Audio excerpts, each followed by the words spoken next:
Scorpio, hello my darlings, how are you? Welcome to your reading for the month of July 2022.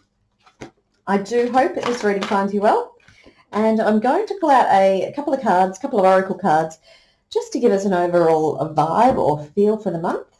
Then we'll pull out some tarot cards as well. You do have the relationships card, so intimacy, freedom, acceptance and trust, okay? Cancer also got that card. So it could well be that we're looking at a similar theme for the water sign. So we will see what the rest of the reading does indicate for you. So I'm also welcoming a card from the Goddess Guidance Oracle deck. So let's see what we've got. That one, okay. You have Sekhmet. All right, be strong. You are stronger than you think, and your outcome assures a happy outcome. Or your strength assures a happy outcome. I was like, there's too many outcomes in that word, in that phrase. Okay, so Sekhmet, a very powerful Egyptian goddess. So that's a beautiful, beautiful but strong energy to be holding this month, Scorpio. You do have the Chariot has made an appearance from the Rider-Waite Tarot as well. I'll put them side by side. We're keeping that central theme very concise for you, actually. Some of the other signs have been quite demanding and, getting lots of other cards, but no, not you. You're keeping it simple and elegant. Okay, so we've got a few cards coming out here early. We've got their full 2.0 card. This is coming in, I guess, with your energy from June and bringing that energy through into the start of July, and it will obviously continue through the rest of July as well. We have the Ace of Pentacles, which is the next card out, and this is in the position of potential obstacles or blocks, which is a bit unusual. And you have the Two of Pentacles. This is in the position of a surprise or a gift or a strength this month. Okay, the next card out I'm looking for will be the bottom left-hand corner, and that's going to have a look at your health for the month, and bearing in mind that is body, mind and soul, or body, mind and spirit. So let's see what is there for you there. Okay, we've got two cards out. Both have indicated they want to be read in that position. So you do have the Seven of Cups and the Six of Swords in that position. And the next card out will be for relationships. Okay, so these two are going for relationships. This one here is going to be career and finances. So let's have a look at what we've got. So in terms of relationships, you have the Seven of Pentacles and the Nine of Cups. Okay. In terms of career, you have Temperance. Right. And I'm actually only looking for one more card, and that's going to be the energy that is going to see you out of the month of July and then into the month of August. It's going to look at potential possibilities for you, my darling Scorpio. So you actually have, again, two cards there. So you have the Eight of Cups and the Death card, okay? So where I said you weren't being greedy in terms of this central theme, you've certainly added in a couple of extra cards in some of the other placements, which some of the other signs didn't. So it's all swings and roundabouts, my friends, swings and roundabouts. Okay, so let's have a look at what's going on in terms of a central theme for you. There's definitely some movement, okay? There's something shifting here for you. And I do feel like it could be in terms of relationships for you, okay? So there is this focus on the relationships card. The words on there are intimacy, freedom, acceptance, and trust.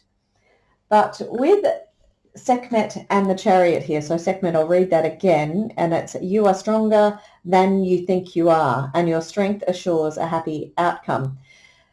So I actually feel like if you have a look at those two cards side by side, they are actually mirroring each other. So she is almost on this Chariot here and controlling those two sphinxes as if she's controlling these two sphinxes here on the Chariot.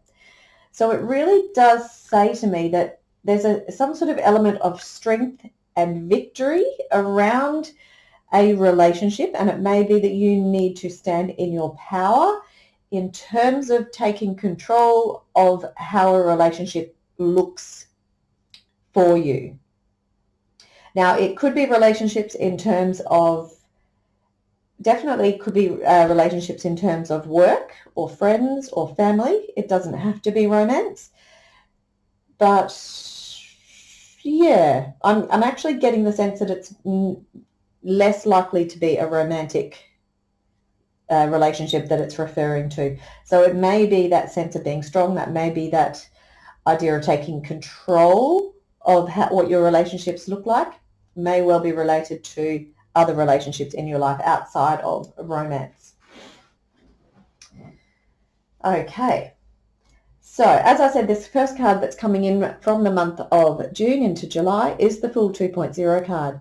So if you've not heard me speak of this card before, it's an additional card in the Tarot of Curious Creatures, and it is similar to the Fool card. It is a brand new opportunity, a leap of faith, if you will, a new adventure. It's taking the plunge. But what this card differentiates with the Fool is that this is the second round, okay, 2.0. You've already been around the cycle once. You've been from the Fool right through to the World. You've been through all the ups and downs, all the challenges and adventures and everything else that the Fool goes through, that Fool's journey. You've been through it all. So you're taking this new leap of faith this month with that experience behind you.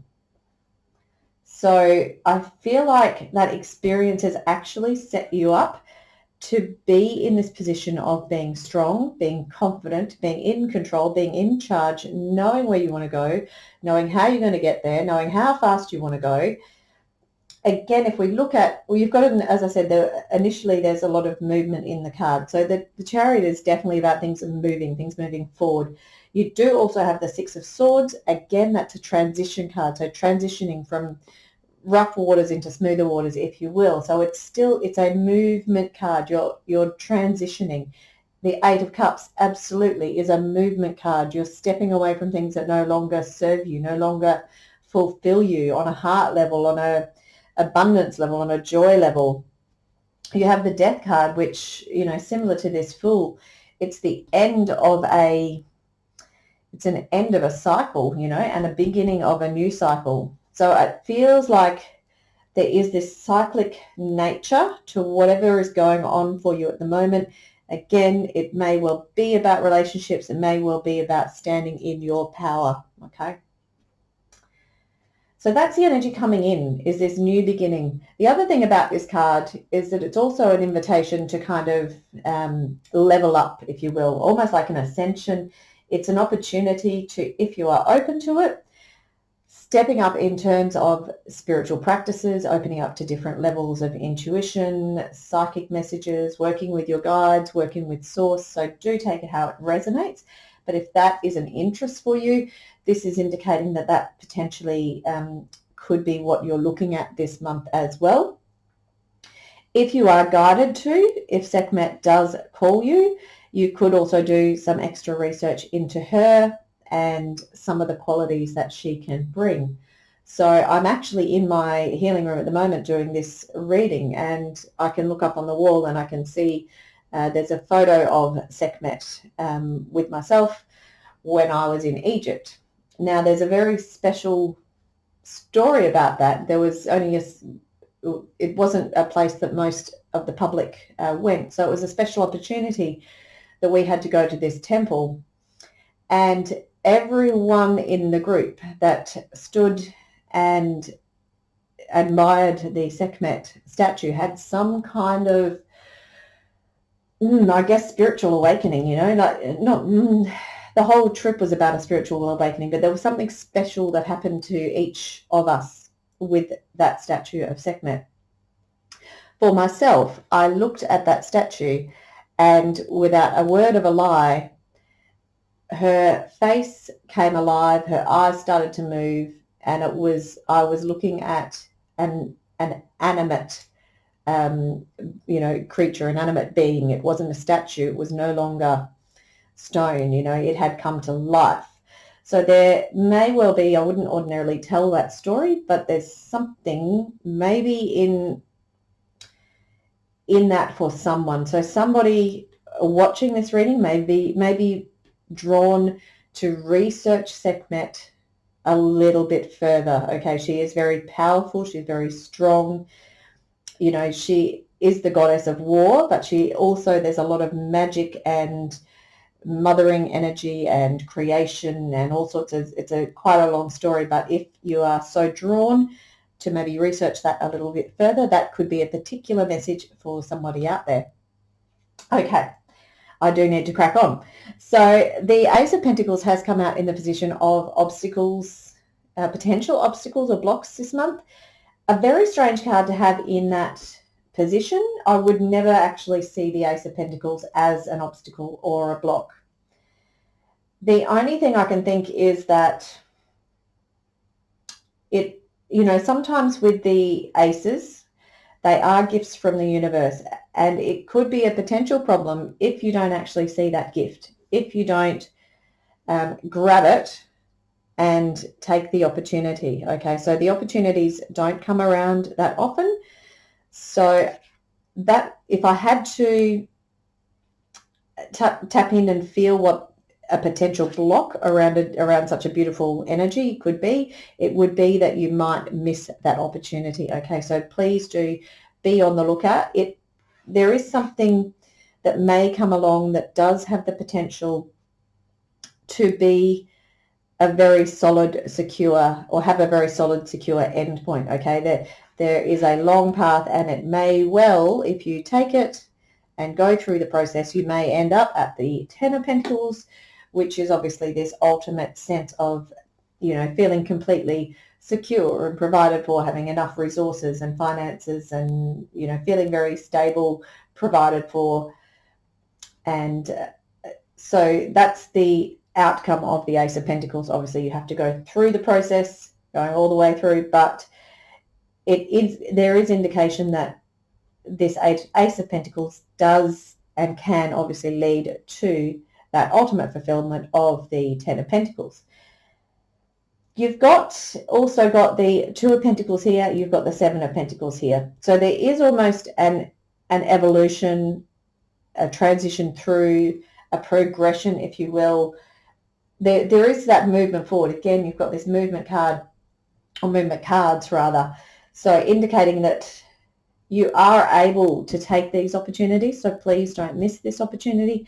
The Two of Pentacles here, you know, this could be some sort of, it could be that, okay, so that could be what the block is. It could be that you're actually trying to decide between two opportunities, and in trying to decide between two opportunities, you might actually just put them both down and not take one of them up. Okay, so if you are torn between maybe a couple of different opportunities, try and maintain that idea of being flexible, being, you know, allowing that natural flow to come in. Again, I'm drawn down to this Temperance card. You know, she's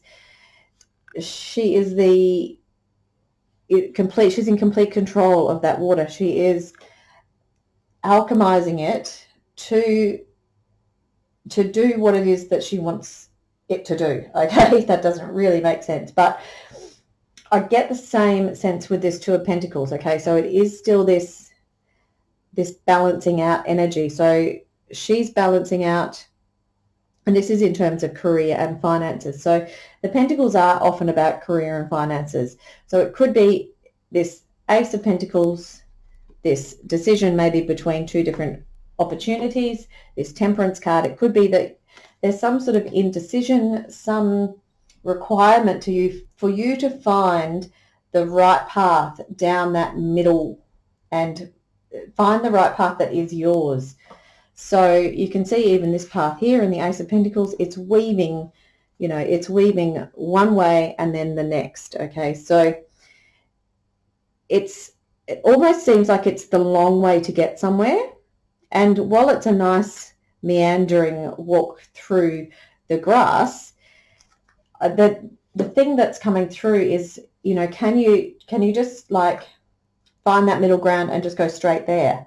You know, draw the straight line and go straight there, because this meandering may just take too long. I feel like you almost are taking on too much, and it's almost like you are creating an excess of these bends in the road. Okay, so it's fine to take a few twists and turns, but it almost feels like you're taking it like way off here, and then way back the other side. So that's the sense I'm getting with that Temperance card being in the career position, is that inviting you to find that middle ground by narrowing those extremes, if you will. We'll jump down here. We've got the Seven of Cups and the Six of Swords, and this is in the position of your health. So there could be some mental confusion that is occurring here, and I do get the sense with this Two of Pentacles, you know, and that whole idea of trying to find that balance, trying to find the middle ground, trying to bring in that sense of patience. I feel like there may be some sort of confusion, and the confusion may well be related to you not knowing how you're going to move forward, how you're going to transition. So I do just want to say, if you can just trust and keep the balance, keep the flow, then you will absolutely find your way through. You'll navigate through that extreme of left and right, up and down, okay? The Seven of Pentacles and the Nine of Cups we have in the position of relationships here. So in terms of relationships, you've got some relationships that, for all intents and purposes, look actually really good. The Seven of Pentacles does indicate something long-term, okay? It's something with, you know, something very stable. It's got longevity in terms of growth. What it sometimes does indicate is that there may be some sort of like pruning,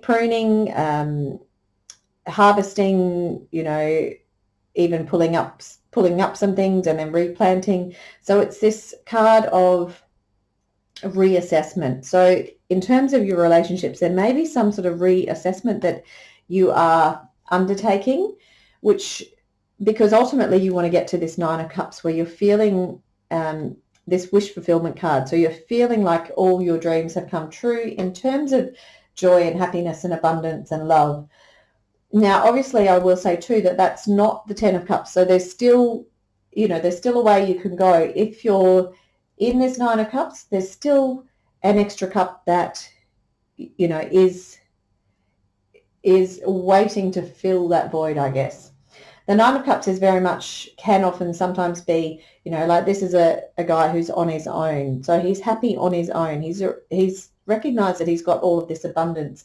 So it may well be that if you are, you know, cultivating, culling, you know, reassessing where your relationships are, it may be that you're looking at what can I do to bring that happiness to myself, or if I'm already in this happy place, what can I do to grow those Seven of Pentacles to the Ten of Pentacles? What can I do to add that extra cup in to bring it to the Ten of Cups, to bring it to that ultimate complete fulfillment, if you will?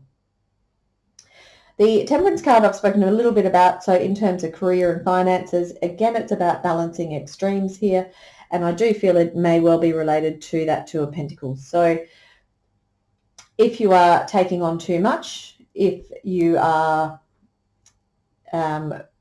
sitting on either level of extreme to do with your career, to do with this, but I feel like it's more overwhelmed, juggling too many things, but it potentially could be that you are alternating that with just, you know, sitting around doing nothing. So again, it's about finding that happy medium, finding that balance, and finding what works for you.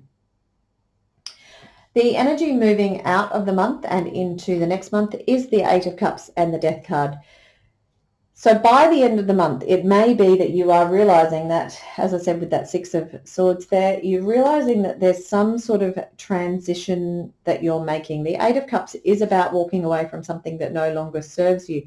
Death is the death of a old cycle, something that, again, no longer is for your highest good, and it's the opening up or the birth of a new cycle. So there's a lot of this idea of moving away from things that don't fulfill you, standing your ground, new beginnings, definitely new beginnings. The Fool 2.0, the Ace of Pentacles, after the death comes a rebirth. Even after the pruning or harvesting of the Seven of Pentacles, there's like this regrowth to help build that up. So definitely the key message here for the month for you is this idea of some sort of closing out of cycles, beginning of new cycles, death to the old, bringing in the new, standing in your power. That is, that's really the central theme there, as the cards illustrate, obviously. All right, a little bit long-winded, I do apologize, but there was a few extra cards in there, and for some reason I did want to share that Sekhmet story, so I apologize, I've gone a little bit over time. But Scorpio, I do hope you've enjoyed it. If you have, please do like, share and subscribe, and I look forward to seeing you next month and or for the weeklies. All right, my friends, bye-bye.